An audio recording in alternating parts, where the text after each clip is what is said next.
My husband and his new wife called me a parasite because I called him out for missing half of his child visitation. Now I am going full custody. So, to start with, my ex Harry and I have been divorced for 6 years. We dated a bit in high school when I visited a relative in his hometown for the summers, but I would break up with him when I went back to my city for school, which is about 2.5 hours away. We kept in touch on Facebook then, but he transferred to my school in my sophomore year of college. We got back together and married right after I graduated and moved to my hometown. Our kids, Matt, 11, and Elise, 8, came pretty quickly, and we had a few good years before I felt as if I was already a single mom of 3 kids and was sick of working, doing all the childcare, and all of the cleaning/cooking/planning. We tried therapy but ultimately decided that it wasn't going to work. For 3+ years, it was fantastic. We had a wonderful 50-50 co-parenting relationship. He was such a better father when he had them all to himself, and I had the breaks I had been begging for. We agreed never to badmouth the other in front of the kids or make them responsible for our feelings. We didn't have to spend a fortune on a divorce because we could amicably work everything out, which only benefited our kiddos. In later 2022, he let me know he had gotten back together with Amy. He said her name a bunch like I should know who she was, and I finally asked, and apparently, she was the girl he had dated when I was not in town, before we reconnected. I was honestly happy for him. I'm not interested in dating, to be honest. My kids are too young, and I work a lot and have many friends and family. Amy lived in his hometown, and I know he visited her a lot when he didn't have kids, but he was always there for his parenting time. The kids met Amy and said they liked her, so I was happy. My parents were also divorced but found other people while still being amazing parents, so I was hopeful. But in 2023, he told me he had proposed and would be moving back to his hometown to be with Amy. I was stunned because he was such a dedicated and present father, and asked how he expected that to work. He insisted he wanted to keep 50-50 custody but admitted he could only do parenting time every other weekend. Before he moved, we had no alimony or child support since we were 50-50 and split big expenses evenly. He said he would keep splitting big expenses evenly and offered me child support since my expenses for the kids would increase, having them so much more. Again, we wanted to work this out ourselves, so why spend money on lawyers when we have 2 kids who could use it? I make a bit more than him, not that that matters, but the first amount she offered, $400 for 2 kids a month, was laughable. I didn't laugh at him but told him that would not be acceptable. He said he was willing to continue paying half of the big expenses, plus he'd be driving a 5-hour round trip since he was the one moving every other weekend.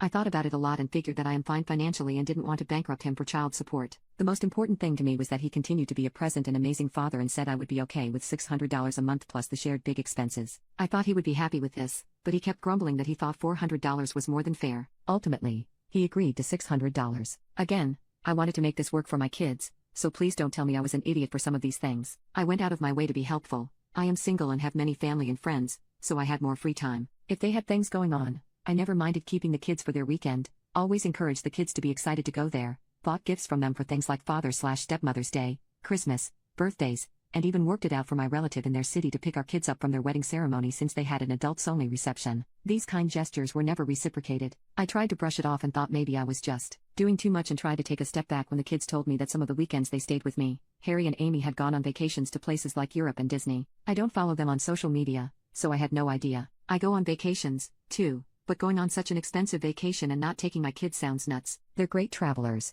We went to Japan last summer and had a blast. Maybe I'm an annoying parent, but I couldn't believe he'd leave the country or go to freaking Disney and not only not take the kids but not even let me know. I wanted to remain amicable, but after I found that out, the favors stopped, and for the past few months, anytime he asked me to keep them for a weekend because they had plans, I'd say oh sorry, some good luck. Yes, even if it was far in advance. I wasn't trying to be petty, but it wasn't as if they were ever asking to switch weekends. It was always just skipping them. I know his family is useless, but I have no idea about hers. He should be able to make time for his children 4 days a month. Then, a few months ago, I found out he'd been asking my relatives in his city for help. I didn't want to keep bothering them, so I said yes to keeping the kids more. However, I kept track of them whenever he asked me to keep them. Over a 5-month period, it was 5 times. Around that time, Matt had told me some pretty upsetting things and confided that he was okay with staying here more. I was clear that he could tell me anything and that nothing was his fault at all. But he told me when he was at his dad's, both he and his sister needed to be in their rooms at 8 p.m. They were not in bed, but they weren't allowed to be in the living room or anything or have friends over. I asked if his dad and Amy were home during these times, and he said yeah,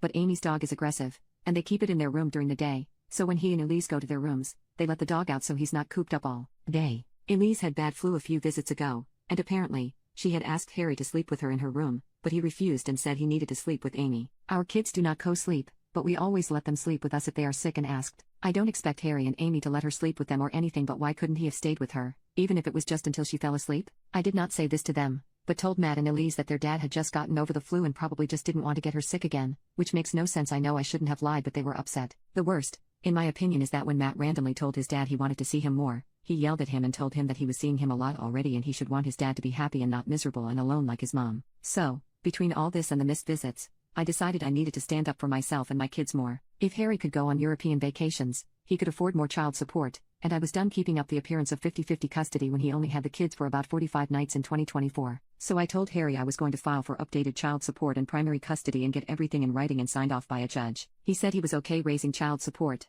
that he had gotten a few raises since we settled it, and that he would be fine with upping it to $750. First, you got all these raises and didn't even think of raising it yourself despite skipping almost half your agreed visitation. And that low amount. I told him it was insulting and we could just let the court figure it out. He reminded me that I made much more than he did, and I was like, yeah, that's why I'm able to take them on vacations when you couldn't scourge up enough money to take your children to Disney World. I know that was immature, but I was pissed. He tried fighting more, but I told him I didn't intend to fight with him outside of court, so I filed. Because in writing this, the judge agreed to almost all of my requests. Child support was increased, I have primary custody and decision-making, and it can be adjusted more if he continues skipping weekends. To be honest, this has helped me tremendously with the kids and their increasing expenses and needs. We only communicate via text or email, and it's only about the kids. But our mutual friend told me that at a wedding recently, Amy and Harry spent much time complaining about me, calling me high conflict and a parasite, and much worse things happened when they drank more, but I won't repeat them. I got upset. My only goal is for my kids to have a great childhood and a present dad, and I feel like I fucked that up.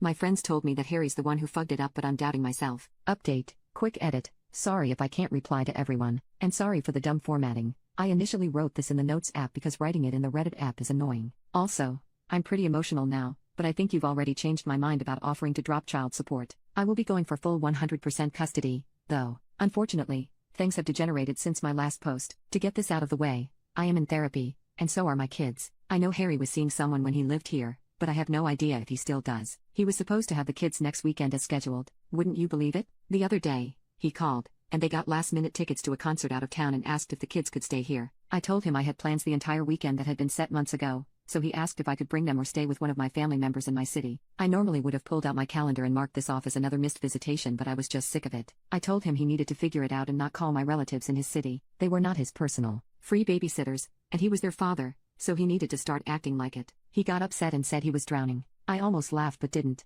asking him what he meant. He said he was struggling financially due to the child support and felt like I was trying to punish him for moving. He said I was allowed to be upset we weren't together anymore, but needed to put the kids first and work with him. I couldn't believe he was saying those things. He knows why our marriage ended, and he knows that I have moved mountains to make our co-parenting relationship work. I hung up.